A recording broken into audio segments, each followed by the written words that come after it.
how to create a Wix business email. Now, the first thing that we want to do is make sure we are on the correct website here on Wix, for which we want to create a business email.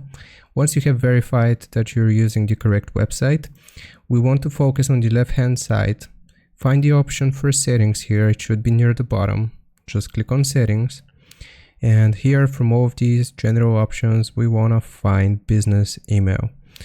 It's gonna show up this: get and manage a professional email account for your domain with the full Google Workspace suite.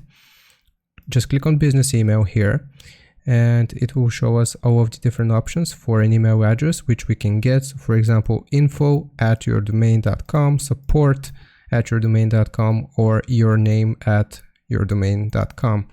Now, if we want to get a business email for our Wix website, then we'll first have to connect a domain. But if we have successfully connected a domain here, you can click on the blue button to proceed with purchasing and getting actually your business email. So I hope this helps you out. Leave a like and sub if it did, and I'll see you next time.